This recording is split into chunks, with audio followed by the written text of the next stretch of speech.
generation, we must not let the threat of repression prevent us from continuing to organize in support of people's struggles and towards a future of freedom and dignity for us all. Thank you.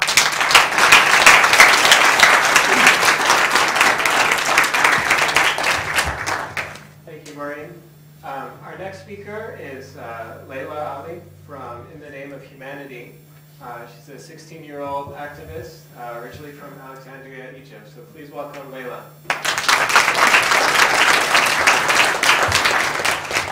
Good afternoon, everyone. Assalamu alaikum and shalom to all.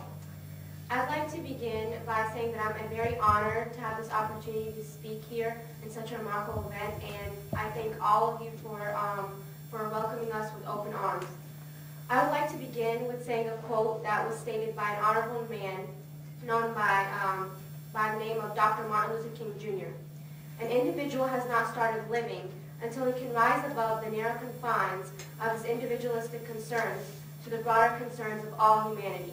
This quote idolizes why many solidarity movements are formed, especially my organization, which is called In the Name of Humanity. I'd like to take a few minutes to mention what we do and what we approach. We were based originally as a response to attack on Freedom Fratello. The members of our groups come from all different ethnicities, cultures, and religions. We learn from each other every time we meet. We came together in just one belief, one view, and we just come for human rights and rights of all people to control their own destiny. Through our discussions, we mention topics that are taken in the world around us, and one of the most things that we concluded is that in order to take out these views, we have to educate the people that we are referring it to. People here in America are not very well educated on the issues occurring in surrounding nations. Instead, they rely on propaganda and just media for information.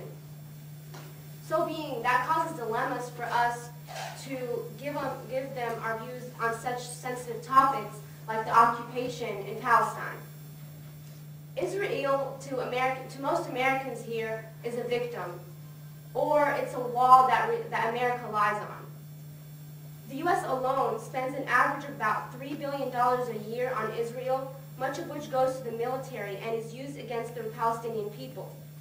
In the Name of Humanity believes that the U.S. money should go to jobs, schools, and not go against Palestinians or any other people fighting for their rights. In the Name of Humanity has practiced in much activities and supported many topics by marches and administrations. We also have a meeting every first Thursday each month, and we discuss upcoming events or stuff we have to have discussions about. The most event that catch our attention is the FBI raids on anti-war organizations and people. And this caused attention to our eyes because we could easily become those victims due to our related works. We were informed that the FBI raided 7 houses and an anti-office, and it was on Friday, September 24th, 2010. FBI accused these involved individuals with connection to terrorist organizations. Agents searched the homes of anti-war activists in Chicago, Minneapolis, Michigan, and Durham, North Carolina in the last week of September 2010. Across the country, organizations and individuals are standing together to protest and protest until United States governments attempt to silence and criminalize activists. I see these raids as an attack on anti-war and other progressive movements. It is an attack on our freedom to speech, our freedom to assembly, like-minded people, and the freedom to approach the wrongful doings of the U.S. government. If these rights are ignored, then indeed that there will be a violation of the First Amendment of the U.S. Constitution. If we continue to remain silent, we will open a clear way for wars and occupations on other nations. Their goal is to shake us, to keep us in fear. But they can't. This made us stronger. It united us. I am not scared of anything or anyone except the God that I believe in. Our silence will develop more ignorant minds and create hatred between people. It will invent days such as the burning of the Quran Day, which shedded tears, tears of fire down my cheeks. It will continue the harsh treatment to people who come from different backgrounds or ethnicities. This is why I wish people are colorblind, not able to see a person's color, but just observe their characteristics. Each of us has a dream to change something in this world that could make life easier for humankind. The most important thing to remember is in order to accomplish these goals, we have to be one hand. One hand will never be able to clap by itself. I just have one more question to direct to you guys. Can we finally look up to the sky and say we made it? By saying we made it, could we look up to the sky and say our dreams came true? Whether it's the dream of happiness, success, love, or simply the dream of freedom. I say yes. I saw it happen in my country, Egypt. I saw they stood and rebelled, and they did the most powerful revolution known to man. They got what they wanted. The president is out, and they will not stop protesting until all their demands are fulfilled. We can do that. We can do the same thing. We have to learn from them. We have to look at them. They will inspire us. We will do it. We will look at the sky, and our dreams will come true. Please don't give up. Go, keep going, please. Free Palestine, please. We have to free them. Free Palestine. Free Palestine. Free Palestine.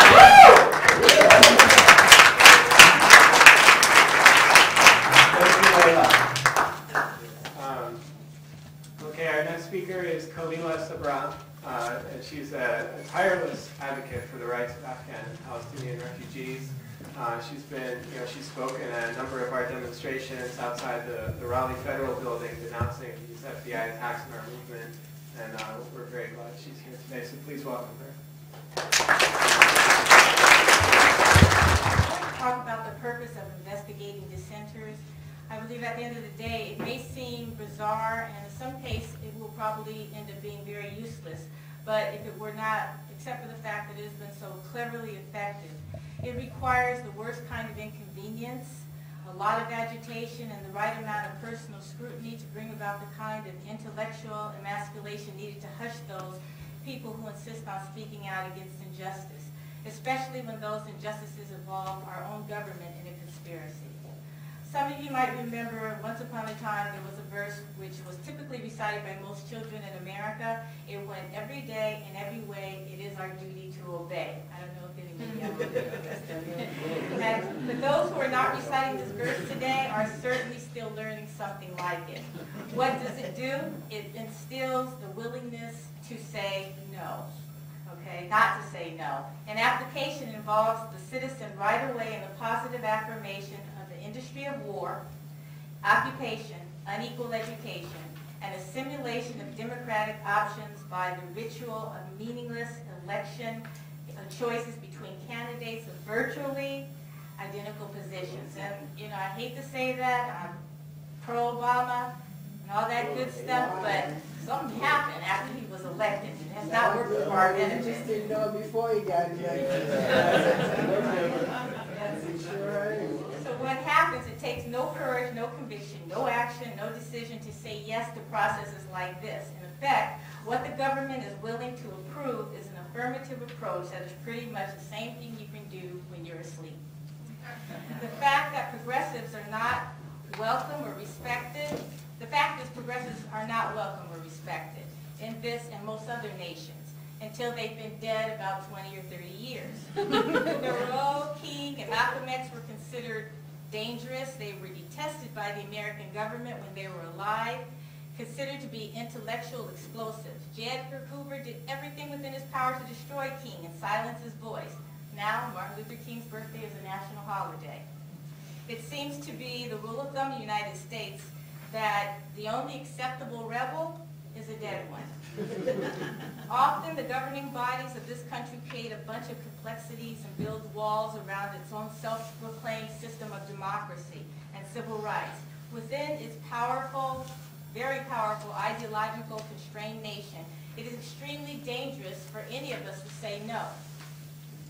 Those who possess the moral leverage to rise up and denounce the evil committed in our name is going to suffer some very unfortunate consequences. And we appear to be living in a time when saying no is not only unsound, but it is also treason.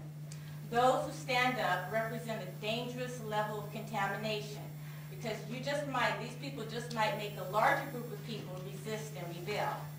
Stated differently, those who are content to undergo intellectual suicide, forgo all reservations about war and exploitation, can in all likelihood be counted on to shoot the officially appointed enemy of the state that they don't know, they have nothing to do with, has not harmed them in any kind of way, as well as to look upon the murder of their own neighbor without even blinking. Now, George Bush's rationale for bending the Constitution was fighting terrorism, but his attacks were leveled at dissenters. The new administration has not disrupted the invasive procedures that continue against those who work beside those who struggle for economic, racial, sexual equality, and against imperial wars and occupations. The FBI are now ordered to exploit the opening afforded by the Supreme Court. For example, I mean, really, it simplifies it, but I think it really points out the fact that if a Girl Scout sells a cookie to a member of Hezbollah, she can be arrested for material support.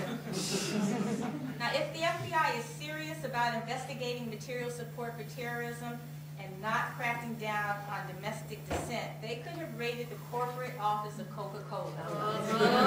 Several union leaders have been murdered. Hundreds of union members at Coke bottling plants in Colombia have been detained and tortured by the paramilitaries working with the plant management. But it goes beyond this. It goes beyond the government attempting to criminalize the organizing of anti-war protests. It goes beyond making opposition to the government's assistance in repressing struggles for self-determination. This is about personal surrender. It's about you drawing back quietly and discreetly. It's about neutralizing your dreams and compromising your convictions, making you reasonable and adjusted citizens. Not necessarily moral, but the kind that quietly goes along with the physical destruction that accompanies what we see in Gaza, Iraq, Afghanistan, and Guantanamo Bay. With enough harassment, you will retreat, some will retreat, at a certain point. Be cured of your conscience.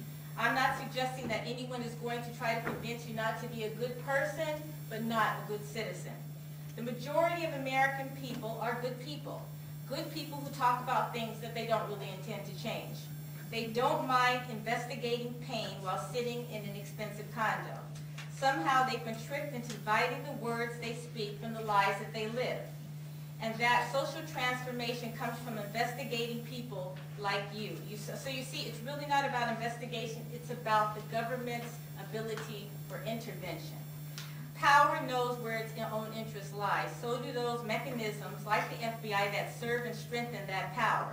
To overcome this, you will have to endure severe consequences, personal sacrifice, and accept the fact that you will not be able to continue doing these things that you are doing without paying a serious price. And that price may all likelihood be your own freedom. Thank you.